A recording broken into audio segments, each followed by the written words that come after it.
जय श्री राम दोस्तों, कैसे हो आप सब। आज के व्लॉग में आप सभी का स्वागत है दोस्तों। आज मैं फिर से एक और इंटरेस्टिंग अनुभव लाया हूँ। बहुत ही अद्भुत अनुभव है और स्पेशली अभी जो समय चल रहा है उसमें हनुमान जी की भक्ति कितनी इम्पोर्टेंट है आपको पता चल जाएगा।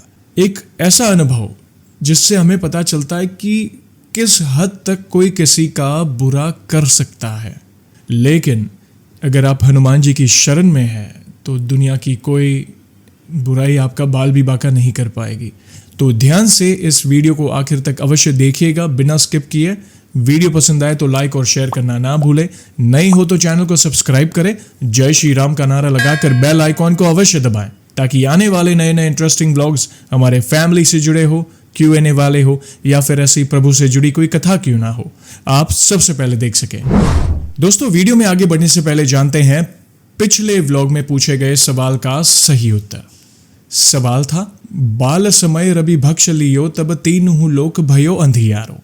ये पंक्ति किस पाठ की है? और फिर से एक और बार कमेंट सेक्शन भर गया सही उत्तर के साथ। और क्षमा चाहता हूं, सभी के नामों का शाउट आउट करना मुश्किल है, इसलिए मैंने 3 भक्तों के नामों का सिलेक्शन किया है। उसके पहले जानते हैं सही उत्तर। सही उत्तर है संकट मोचन हनुमानाष्टक। और सही जवाब देने वालों में से पहला नाम है गणेश अंबादास जगरे, जो कि बुलडाना महाराष्ट्र से बिलोंग करते हैं। गणेश जी, आपका बहुत बहुत धन्यवाद सही उत्तर देने के लिए। जय श्री राम आपको। दूसरा नाम है ममता शर्मा जी, जो कि जयपुर राजस्थान से बिलोंग करती हैं। ममता जी, आपका बहुत बहुत धन्यवाद सही उत्तर देने के लिए। जय श्री राम आपको। और तीसरा नाम है मनमोहन अग्रवाल जी, जो कि संभलपुर उड़ीसा से बिलोंग करते हैं। मनमोहन जी, आपका बहुत बहुत धन्यवाद सही उत्तर देने के लिए। जय श्री राम आपको।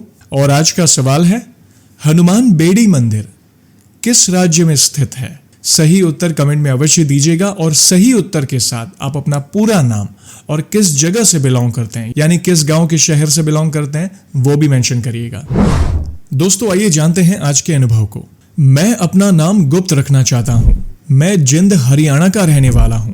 मैं और मेरा परिवार बजरंगबली को बहुत मानता है। जयेश भाई, आपका कार्य सराहनीय है। भगवान सदैव आपके साथ रहे। आपके चैनल के माध्यम से मैं मेरा अनुभव शेयर करना चाहता हूं, जिससे भक्तों को भक्ति करने की प्रेरणा के साथ एक बहुत बड़ी सीख मिलेगी। आपका बहुत बहुत धन्यवाद, ऐसे ही प्यार और सपोर्ट करते रहें। मैं और मेरा परिवार बालाजी महाराज के दर्शन करने जाते रहते हैं। बचपन से ही मैं धार्मिक माहौल में बड़ा हुआ हूं। हमारे परिवार में मेरे ताऊ जी कभी भी हमारी उन्नति को देखकर खुश नहीं होते थे।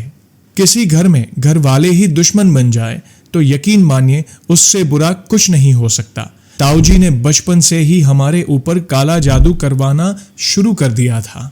मेरी माँ की तो ऐसी हालत कर दी थी कि सिर्फ 1 महीने में बिल्कुल उनके मरने तक की घड़ी आ गई थी, जबकि 1 महीने तक तो वो बिल्कुल ठीक थी।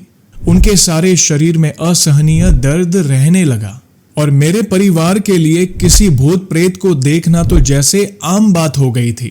सोते हुए आवाजें आना, घर में अजीबोगरीब चीजें होना, कुछ न कुछ होते ही रहता था हमारे घर में। ये सब चल ही रहा था कि 2019 में मेरे बड़े भाई की शादी हुई। बजरंगबली की कृपा से सब अच्छे से हुआ, लेकिन भाभी भी हमारे घर आते ही बीमार हो गई।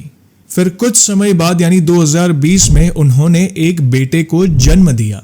घर में सब खुश थे, लेकिन ताऊ जी ने गिरते गिरते इतनी हद पार कर दी कि उन्होंने कुछ दिन पहले जन्मे बच्चे को भी नहीं छोड़ा। उन्होंने भाभी और मेरे भतीजे पे काला जादू करवा दिया और सिर्फ 13 दिन में उस बच्चे की मौत हो गई। सिर्फ 30 मिनट के अंदर बिना किसी बीमारी के हॉस्पिटल में पहुंचने से पहले उसकी मौत हो गई और रिपोर्ट्स में सब कुछ नॉर्मल आया था। हमारे परिवार पे तो जैसे एकदम से दुखों का पहाड़ टूट पड़ा हो। जिस दिन उस बच्चे की मौत हुई थी उसी दिन रात 12 बजे के बाद भाभी एकदम चिल्लाने लगी और कहने लगी कि इसको भी नहीं छोड़ूंगा, मार दूंगा इसे। उस वक्त भाभी इस हालात में नहीं थी कि ठीक से खड़ी हो पाए, क्योंकि उनकी डिलीवरी को 13 दिन ही हुए थे। लेकिन पता नहीं उनके अंदर इतनी एनर्जी कैसे आ गई कि हम 3 से 4 आदमी भी मिलके उन्हें रोक नहीं पा रहे थे। फिर पता नहीं मेरे मन में क्या आया कि मैंने हनुमान चालीसा का पाठ करना शुरू कर दिया और बिना रुके पाठ करता ही गया। तब पता नहीं मेरे शरीर में अचानक कुछ हलचल हुई और मैं एकदम से गरज के बोला, किसको लेकर जाएगी तू? हिम्मत है तो मेरे रहते यहां खड़े भी होके दिखा, यहीं जला डालूंगा, चीर दूंगा तुझे। इस निर्दोष बालिका का सहारा लेता है तू, हिम्मत है तो यहां खड़ा होके दिखा। तभी पता नहीं अचानक मेरी भाभी शांत हो गई और मैं भी एकदम नॉर्मल हो गया। किसी को कुछ समझ ही नहीं आया कि क्या हुआ, लेकिन उस दिन के बाद आज तक प्रभु की कृपा से सब कुछ ठीक है। जब कोई साथ ना आया तब एक बजरंगबली ही थे जो हर मुसीबत में हमारे साथ थे और आज भी है, और आज उनकी दया से सब कुछ ठीक है। मेरी माँ भी बिल्कुल ठीक हो चुकी है। बजरंगबली के किस्से तो बहुत है, लेकिन इस घटना में उनका सीधा दर्पण दिखता है। हर चीज का एक समय होता है। इंसान कुछ देर के लिए किसी का बुरा करके खुश हो जाता है, पर हर चीज का हिसाब इसी जीवन में देना पड़ता है। जय श्री राम। तो दोस्तों, देखा आपने, जहां पे हमारे बजरंगबली की उपस्थिति होती है, उनके नाम का स्मरण होता है, तो दुनिया की कोई भी नेगेटिव एनर्जी या जो आप नकारात्मक ऊर्जा कहते हैं, ऊपरी हवा, काला साया, वो आपका बाल भी बाका नहीं कर पाएगी। इसलिए कहते हैं ना, भूत पिशाच निकट नहीं आवे, महावीर जब नाम सुनावे। धन्यवाद भैया इतना इंपॉर्टेंट अनुभव शेयर करने के लिए, क्योंकि कई परिवार इस नेगेटिविटी, काला जादू से जूझ रहे हैं, जहां अपने ही हमारा बुरा सोचते हैं, लेकिन उन्हें नहीं पता कि वे ही अपने लिए गड्ढा खोद रहे हैं, क्योंकि उनके कर्मों की सज़ा उन्हें अवश्य देंगे प्रभु। ऐसी गदा पड़ेगी कि उन्हें अच्छा सबक मिलेगा। तो बहुत इंपॉर्टेंट अनुभव शेयर किया आपने, आपका बहुत बहुत धन्यवाद। और सभी भक्तों से यही विनती करना चाहूँगा कि अगर आपके घर में, अगर आपको ऐसा फील होता है कि कोई नेगेटिव ऊर्जा है या किसी ने कुछ किया कराया है, तो यहाँ वहाँ मत भटके। लोग फायदा उठाएंगे, पैसों की बर्बादी होगी और समय की बर्बादी होगी। तो यहाँ वहाँ मत भटके।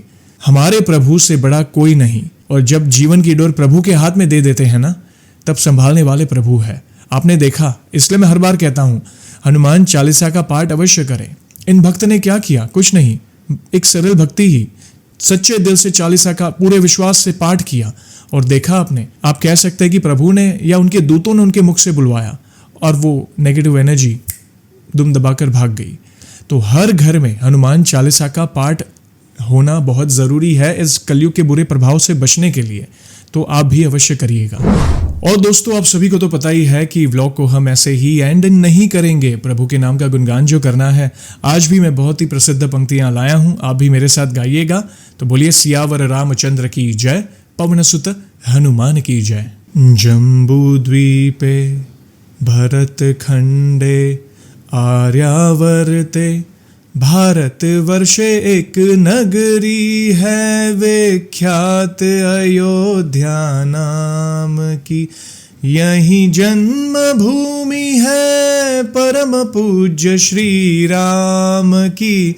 हम कथा सुनाते राम सकल गुण धाम की। ये रामायण है पुण्य कथा श्री राम की। ये रामायण है पुण्य कथा श्री राम की। ये रामायण है पुण्य कथा श्री राम की। जय श्री राम, जय श्री राम। दोस्तों, बहुत ही अद्भुत पंक्तियां हैं। आपको ये पंक्तियां कैसे लगी, प्लीज़ कमेंट के माध्यम से अपने विचार मुझे अवश्य बताएं, और ये अनुभव कैसा लगा वो भी बताइएगा। वीडियो पसंद आए तो लाइक और शेयर करना ना भूलें। नए हो तो चैनल को सब्सक्राइब करें। जय श्री राम का नारा लगाकर बेल आइकॉन को अवश्य दबाएं, ताकि आने वाले नए नए इंटरेस्टिंग व्लॉग्स हमारे फैमिली से जुड़े हो, Q&A वाले हो, या फिर ऐसी प्रभु से जुड़ी कोई अद्भुत कथा क्यों ना हो, आप सबसे पहले देख सके।